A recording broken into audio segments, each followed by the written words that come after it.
I said Meghan Markle is, of course, a lifelong feminist, which she's demonstrated by marrying a prince and giving up her job.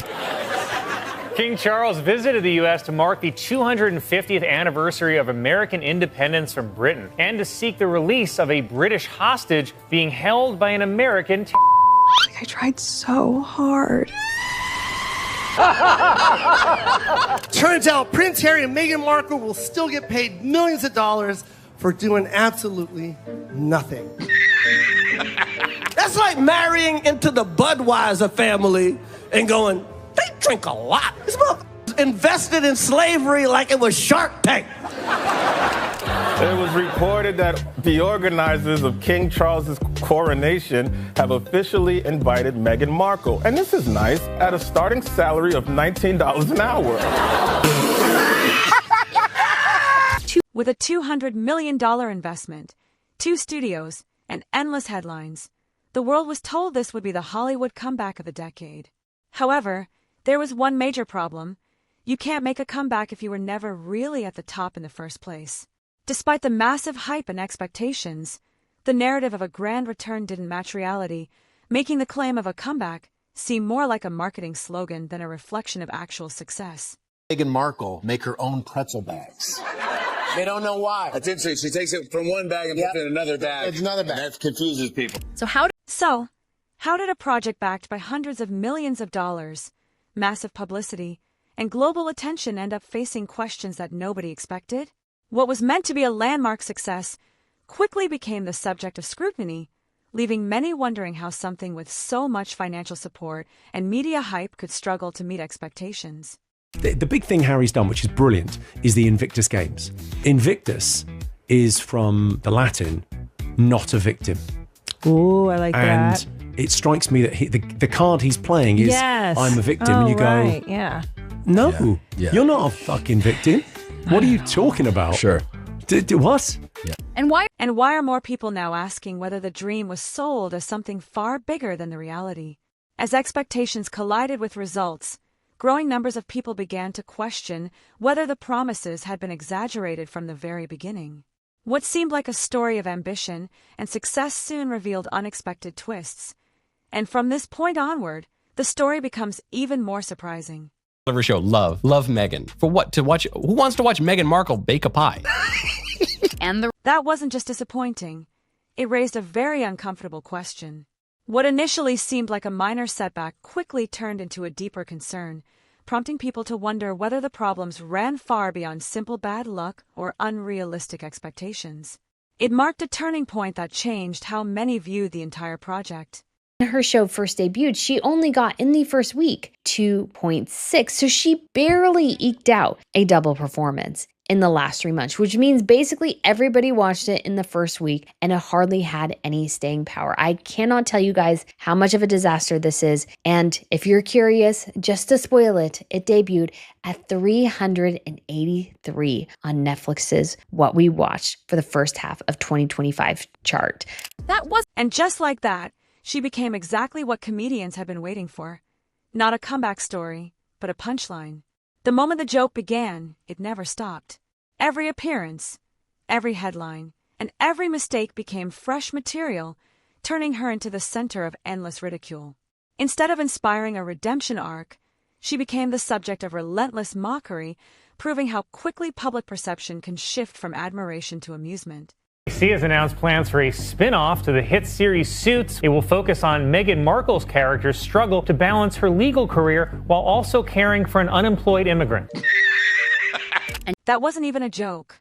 He was basically reading the headlines out loud. And once that door opened, everyone piled in. They were very worried about their safety, which I get that aspect of things. After 6 episodes, I wanted to attack them. But the most brutal hit of the entire saga came later from someone who actually knew Harry personally. Trust me, you'll want to hear that one. 60 Minutes interview was a great chance to hear Harry and Meghan's story, in case you missed their 2-hour sit-down with Oprah or their 6-part Netflix documentary. But the most brutal hit of the entire saga came later from someone who actually knew Harry personally. Trust me, you'll want to hear that one. Markle was there, who's a huge celebrity. Yeah, you guys love Suits. Specifically, Prince Harry loves Suits. Yeah. He used it like Tinder. And somehow, that makes it hit even harder. Harry really did that. At a movie premiere last year, he asked the CEO of Disney to hook his wife up with voiceovers. You gotta admit, the monarchy has fallen off, right? No, because back in the day, it used to be like, if you marry my daughter, I'll give you Burgundy. And one line, that's all it took. Suddenly, the whole thing made sense. This wasn't looking like a monarchy anymore. It was starting to look like a reality show with better hats. Prince William or Prince Harry? Prince William or Prince Harry? Well, the royal family, right, if you can imagine, they're like our Kardashians. Prince Harry is very much our Kanye. He occasionally dresses as a Nazi, and he fucked up. One line. Spending their money was one thing. Spending your money, that's when everything exploded. That's the moment the match was struck. Meghan say they'd now like to split their time between spending your money in the UK and spending your money in Canada. Spending their money was one thing. Spending your money, that's when everything exploded. That's the moment the match was struck. Trump has had enough of them. He's privately savaged Prince Harry during King Charles's visit to America. Trump remarked to a British visitor when the conversation turned to Harry, "Can you take him back?" Everyone is fed up with the grifters. I mean, Trump has clearly had enough of the woe is me, ginger and whinger. Did you like it? I'm gonna come. People watched it, and that was them being polite. The real reaction was far harsher than that.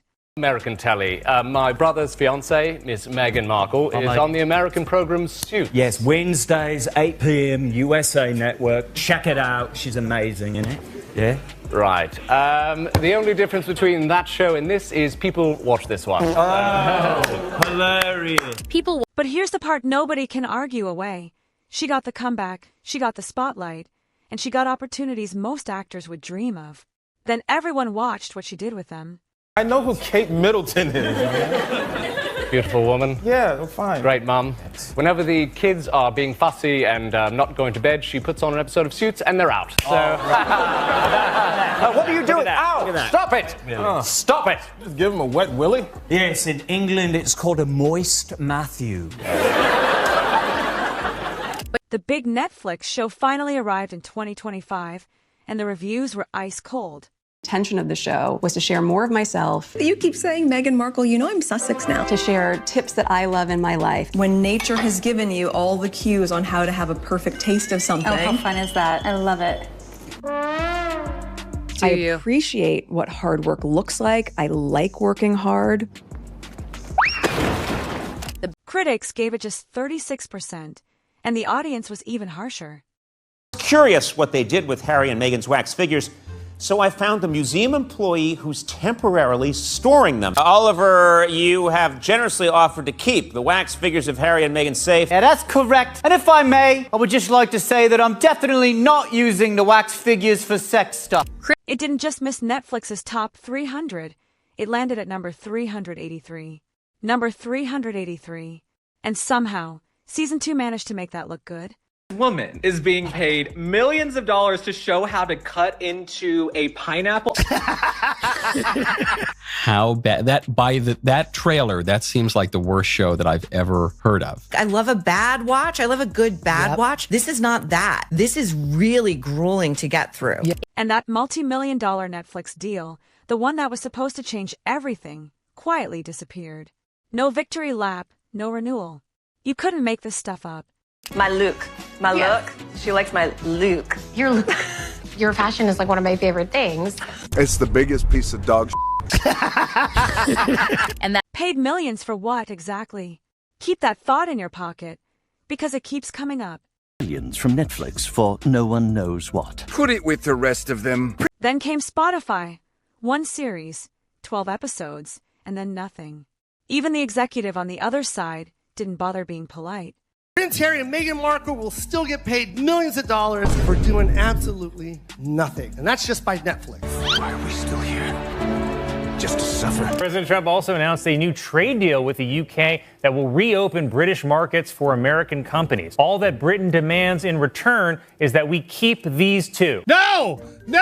I refuse! I'm sick of Grifters. That's the word he used. And remember, this wasn't a critic. It was the executive whose company signed the check.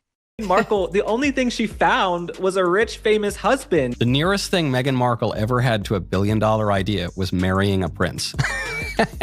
One word seems to follow them wherever they go: privacy. They repeatedly say they want a private life, yet their actions often keep them in the public spotlight. As a result, discussions about them never really fade, with every new appearance, interview, or headline reigniting public interest and keeping the conversation alive. I'm going to pose this question to you. You do a lot of business deals, a lot of negotiations. I do? Well, let's just I wish I had been involved in the Meghan and Harry leave Spotify negotiation.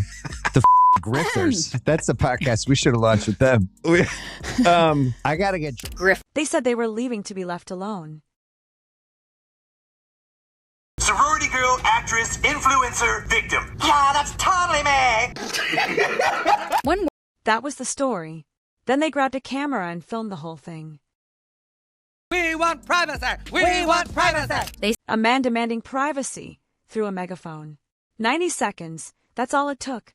Meg does her little phony like, I'm so busy just doing like so much wealthy stuff. I have the show, the podcast, I'm a duchess, I have all this wealth. It's just so many busy things as a wealthy person. So busy? It was so fake. I was like, oh. And South Park said what 1,000 headlines never could. I just think some people might say that your Instagram-loving twife actually doesn't want her privacy. How dare you, sir? My Instagram-loving twife has always wanted her privacy. And you know what else? To hell with Canada. We are leaving. We'll go find some quiet place where we can be normal people. Come on, wife. Far from the paparazzi, but never too far. 5 words summed up the whole act. And once you hear them, you can't unhear them. To be normal people, all this attention is so hard. Isn't it true, sir, that your questionable wife has her own TV show and hangs out with celebrities and does fashion magazines? What are you suggesting? Well, I just think some people might say that your Instagram-loving wife actually doesn't want her privacy. It's not that she did anything criminal. That's not the issue. It's that she presents the most ordinary thing imaginable as though she's unveiling the cure for cancer. 1,000 headlines never could. In California, we're just a regular couple living close to Oprah and far from the paparazzi. Woo! But not too far. And that's where people started rolling their eyes. Best way to have a snack is to take the snack out of one bag and then move them into another bag and then label this new bag, even though this bag already has a label on it. Tap water! It's not. Then Bill Maher did something nobody else had managed. He put his finger on the contradiction at the heart of the whole thing. And once he said it, you couldn't unsee it. I'm Megan Sussex, and I'm a good person. And I'm meeting another good person today, the wonderful Ariana Grande. Oh my God, Megan, you're such a good person. Yes, that's why I'm going to talk to you like you're an idiot. Like and subscribe to learn how to breathe, how as a finishing touch, sticking flowers on anything means you made it with love, and I share the secret to a happy marriage. Fuck's sake, H! Don't make me get the electric collar out. Sorry, love. I think my arm's gone dead. And a whole book about wanting to be left alone. And somehow it was available everywhere. Markle has finally revealed why she and Prince Harry call each other M and H. What could it be? A mystery for the ages. I said H was H, H was accepted. H has been, H is, and H called me with H, and H was out, and with H. That's when people stopped seeing irony and started seeing nerve. Just, they want it both ways. You know, you can't be, these people were so mean to us and poor us, and we don't want all this attention, and then let me write a book about how much we don't want attention. Under the brand, under the speeches, and under all the talk, every comedian kept landing on the exact same point. The victim story never seemed to end. And Kelly Osbourne hit that point with a sledgehammer. Now for the tricky part. Place in microwave. What is microwave? I don't think we have any of that. Harry? Do we have any microwave? It's a microwave, silly. Don't talk to me like that, you bitch. I'm a fucking duchess. Ugh. Shake that off! Oh! Everybody's life is hard. Most people just get on with it. Oh my God, that hat. Oh God, he's so hot. Look at him. Isn't Prince Harry? I mean, she bagged a fox. Then someone finally said the quiet part out loud. And because it came from someone famous, nobody could ignore it. He's a twat. He's a whining, whinging, complaining, woe is me, I'm the only one that's ever had mental problems. Like, my life was so hard. Everybody's life is hard. That's the trap. Every time they tried to explain it, it somehow got worse. The more they talked, the more people started asking questions.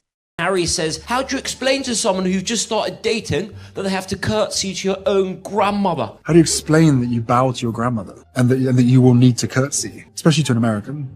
Like, that's weird. And I'm thinking, maybe just tell her that your grandmother is the queen. Even John Oliver couldn't keep that door open. And he's hardly the person you'd expect to turn on them. Watch the Harry and Meghan Netflix documentary. Now, I'll be honest with you, before I watched it, I was not a fan of theirs. But now I've actually heard their side of the story, I hate them. Then came the real surprise. The Americans, the crowd that was supposed to love the story. I don't think they will change because I don't think they have the capacity to, but they obviously should. The one person who I think has been really happy about all of this is Prince Andrew. I'm guessing that he has been nudging the royal family. Can you believe what Meghan did, huh? Can you believe it? Dragging this family's name into disrepute, shaming her. And here's where I lose patience. Being a victim is not a personality. It's not a career. You're handed the title, the money, the sympathy, and a global audience ready to support you. Yet the one story you keep telling is how hard it all is. You had lunch with Meghan Markle, you'd be stunned at how dumb she was. Not because she's black, because I wouldn't think she was black if I looked at her, because she's an actress who was on the show Suits. Then that's not a roast anymore. That's not even a joke. At that point, it starts sounding like a diagnosis. And that's when the room goes quiet. Prince Harry and Meghan, we don't give a America don't give a about you. A lot of people care. They got a Netflix We never show. cared about nothing that had to do with y'all. We do not give a We don't care. And this was the one subject almost everybody avoided. She does not have friends. She does not care about other human beings. She only wants power. And the only way that she feels that she can get it is by leveraging her relationships with certain people. That's not friendship. Then, the biggest name in stand-up walked onto a Netflix stage and ripped the most untouchable part of the whole saga to pieces. Look at that face. She's not happy. Oh, yeah, it's so hard to be pretty. So your life is so hard. You're a princess. I'm not going to tell you what to think, and I'm not the one saying it. This was Chris Rock on his own stage, saying it in front of the whole world. Once he started, there was nowhere left for that story to hide. I prepare water for my guests. Some water that I got from the spring in my backyard. Whatever you do, don't use tap water. I'm just gonna sneak a taste. You flower petal. H is always calling water water, and there you have it. Any type of flower arranging is just telling a story. What story do you want to tell? Maybe leave the country. Maybe disown your dad. Be creative with it. Wallace Simpson, the American divorcee whose romance with a king nearly shook the monarchy to its core, a woman blamed for turning the entire institution upside down. Suddenly, that old story didn't seem so old anymore. Everybody trying to be a victim. Like, what's this girl, Meghan Markle?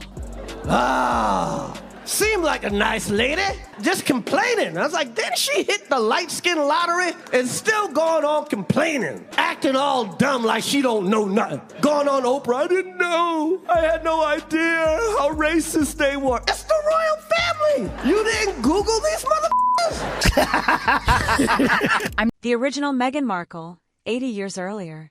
Suddenly, this didn't feel like a modern scandal at all. It felt like a story the palace had already lived through once before. Different faces, same script. You're so racist, you're so racist. Some of the shit she went through was not racism. It was just some in-law shit. Because she's complaining. I'm like, what the she talking about? No, they're so racist. They wanted to know how brown the baby's going to be. I'm like, that's not racist. Because even black people want to know. But here's the question nobody could stop asking. How does a prince, a soldier, a grown man end up being so completely steered? Jimmy Carr had a theory, and the brutal part was how simple it sounded. What do Mark Zuckerberg, Wallace Simpson, and Adolf Hitler all have in common? Harry spent his whole life with other people making the big decisions. Then he finally broke free, only to hand the steering wheel straight to someone else. That's why people keep coming back to the comparison nobody wants to make. Not Meghan, but his brother. Simpson, she was a divorced American lady, and she caused the king to abdicate because he wanted to be with her. Do you remember? So she's like vintage Meghan, old school Meghan. That is a great way to describe Wallace Simpson. She's the original Meghan Markle. Okay. Hear that? The moment William comes up, even Jimmy Carr eases off. The most ruthless comedian in Britain has one genuinely warm story about one brother, and enough material for an entire special about the other. Andrew Mountbatten Windsor, the former prince and current river corpse, has been arrested and now may be banned from ever taking the throne. In fact, the royal family said the only way he can become king is if it comes down to either him or Meghan. But that contrast tells you more than any royal expert ever could. No more following Granny's rules. Don't wear your pants on your head, Harry. Don't bath on the butler, Harry. If I want to play polo in my living room, who's gonna stop me? Stop that! Right away. Harry. That contrast tells you more than any royal expert ever could. So here it is, the line I promised you. And it didn't come from a comedy stage. It came from Kelly Osbourne, someone who moved in those circles, someone who actually knew Harry, and someone with every reason to pull her punches. She didn't. Not even a little. Queen is there. Like, she's in my eye line. Yeah. And I say, look, everyone backstage is really nervous because we're going to meet royalty later on, and, what's the etiquette? And then I looked at the Queen and just went, just call me Mr. Carr. That's hilarious. And then 5 hours later, we're backstage. We're not backstage, we're in Buckingham Palace having a drinks thing. Yeah. And I get a tap on my shoulder. Yeah. And it's Prince William. And he goes, Mr. Carr? It's very sweet. Nothing to show for it. Remember number 383. That was exactly Kelly's point. All the hype, all the opportunities, and still nothing to deliver. Meghan Markle. She's like, I don't want attention. Bitch, you die for attention. That's what you want. I don't think Harry make her calm. I think attention makes her calm. I'm on Netflix. Oh yeah, oh. Go away, Harry. Go away. Go to your room. That.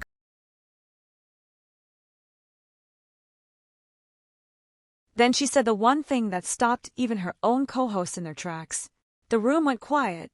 We know what that means. That's LA. She wants to be famous. She found the guy to make her the most famous in the world, and now she's over there and she's like, if she didn't marry him, she would be on The Bachelor this season. She would be Megan M. from Sherman Oaks barista.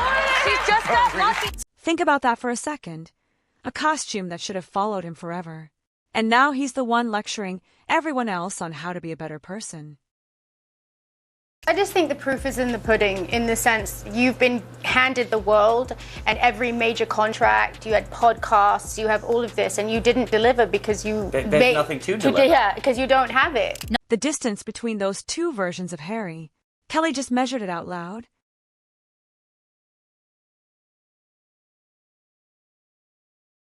And come on, Elon built electric cars, he's going to Mars. Why is he even involving himself with Twitter? It would be like if the Prince of England gave it all up just to marry an actor from Suits. This was never about one bad show or one canceled podcast. The comedian spotted something the palace never could. You were the prince of a goddamn country who dressed up as a Nazi, and now you're trying to come back as the Pope? It's a great series about a rich, white, dysfunctional family, all scheming. Oh no, that's The Crown. That's The Crown. I'm sorry. Her portrayal of the Queen was so good, Prince Harry called her and asked her for money. Turns out Prince Harry and Meghan Markle will still get paid millions of dollars for doing absolutely nothing. And that's just by Netflix.